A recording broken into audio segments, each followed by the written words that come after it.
আপনারা শুনেছেন গাজীপুরে এক নিরীহ ইমামকে পিটিয়ে হত্যা করা হয়েছে। কমিটির লোক জড়িত আছে, কমিটির লোক।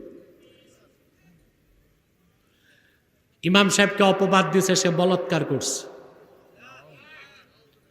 তো বলাৎকারের শাস্তি কি পিটিয়ে হত্যা করা? এক্সট্রা জুডিশিয়াল কিলিং, বিচার বহির্ভূত হত্যাকে ইসলাম সমর্থন করে না। বিচার বহির্ভূত হত্যাকে প্রচলিত আইনও সমর্থন করে না। এখন পর্যন্ত নিরীহ ইমামের মামলা নেওয়া হয় নাই। ইমাম তো কবরে।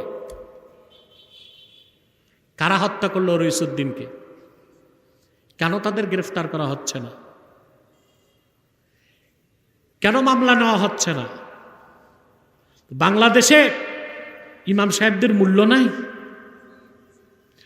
আমি এই ময়দান থেকে সরকারকে বলছি, ইমামকে যারা পিটিয়ে হত্যা করেছে জড়িত প্রত্যেককে গ্রেফতার করে আইনের আওতায় আনতে হবে,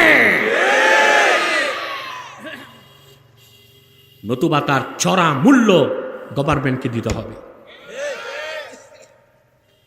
ইমামের দোষ দিলেই হলো বলাৎকার করছে, সাক্ষী লাগবে না? কথা বলেন, লাগবে না সাক্ষী? জনগণ আইন হাতে তুললো কেমন করে? মেনে নিলাম বলাৎকার করছে। ইমাম আজম আবু হানিফার মতে ফাইল মাফউল লাতি, সমকামীকে ইমাম আজমের মতে হত্যা করা যাবে না, তাজির করতে হবে। বিচারক শাস্তি নির্ধারণ করবে, সেই শাস্তি তাকে পেতে হবে।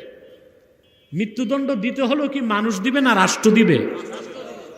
এই যে এক্সট্রা জুডিশিয়াল কিলিং, বিচার বহির্ভূত হত্যাকাণ্ড, এটাকে সমর্থন করার সুযোগ না। এই ইমাম হত্যার বিচার আমরা চাই এবং দৃষ্টান্তমূলক শাস্তি চাই। যারা জড়িত সবার শাস্তি চাই।